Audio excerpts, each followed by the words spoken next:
The New York Times labor and workplace reporter is the author of The Big Squeeze, which I have right now. We have a link on our website at lionelonline.com. The Big Squeeze, Tough Times for the American Worker. Stephen Greenhouse, welcome. Nice to be here, Lionel. Now, Stephen, tell me something good. As a great Shaka Khan would sing, tell me good news. Things cannot be as bad as they seem, or can they? I'm sorry to say, Lionel, that the economy is in bad shape. The unemployment has really shot up in a scary manner the past few months.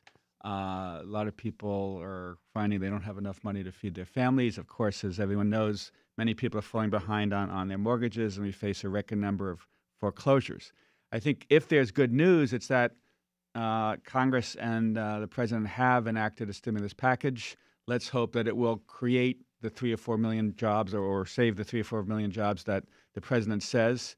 He's going to announce a plan on Wednesday to try to address the foreclosure crisis.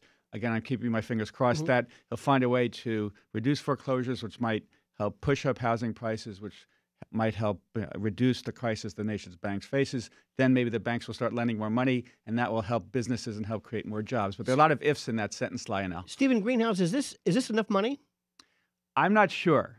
People much smarter than I, like Paul Krugman, say there's not enough money. You know, some Republicans say it's too much money. But remember what happened in the Great Depression.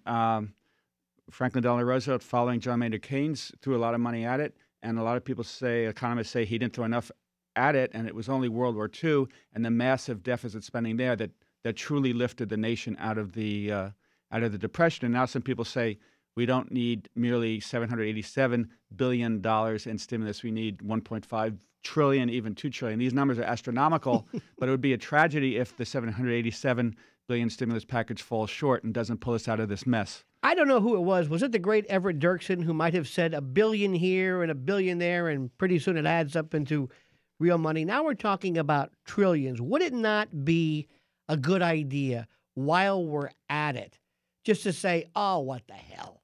1.7 trillion.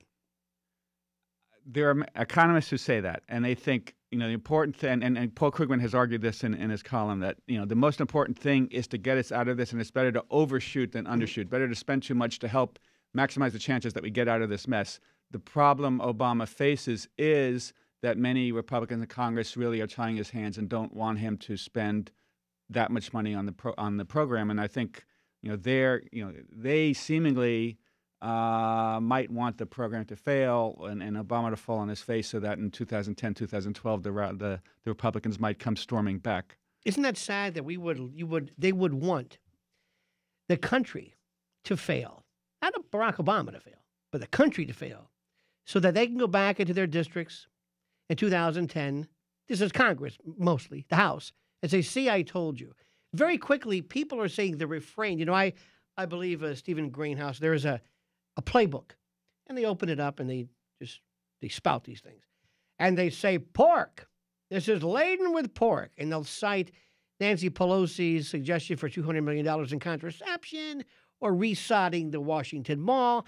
And they will just try to, because they only have 10 seconds in a soundbite, and because, frankly, let's face it, most Americans don't have a lot of time to do their research, they will give the idea that this is wild Democratic liberal spending, poo-poo the whole notion, and move on. Do you think the American public really has a clue as to what this is about? I do think the public has a clue. I think, you know, the Republicans are saying spending is bad, spending is pork. We should go back to the tax cuts that George W. Bush did and Ronald Reagan did, and that tax cuts will solve all our problems. I think Obama says, pointing to the studies of many economists, that we try tax cuts. They're not as effective as direct spending, as direct job creation and getting the economy going again. There's a very interesting split, Lionel, between the Republican governors and the more ideological Republicans in Congress. The governors see that the people in their states are really hurting badly, and they back Obama on the stimulus plan. You know, Governor Rell of Connecticut, Governor Douglas of Vermont, Governor Christ of Florida, they're like strongly behind Obama and kind of are silently telling the Republicans in Congress, you guys could stand up and attack this, but our people are hurting. More people losing their jobs. More people are in poverty. More people need food stamps. And we, the states, need money. Stephen Greenhouse, let's talk about wages. What is the state of wages in this country? But forget now, even prior to this calamity. So, Lionel, I wrote this book called The Big Squeeze, which was published last April, right about when the economy is really starting to go bad. And the main theme of my book is that even before this recession began, things are really bad for the nation's workers in many ways. Health benefits were getting worse. Pension benefits were getting worse. We had all these 401ks, which aren't nearly as good as traditional pensions. And also, wages have been stagnant for the nation's workers, since for most of this decade.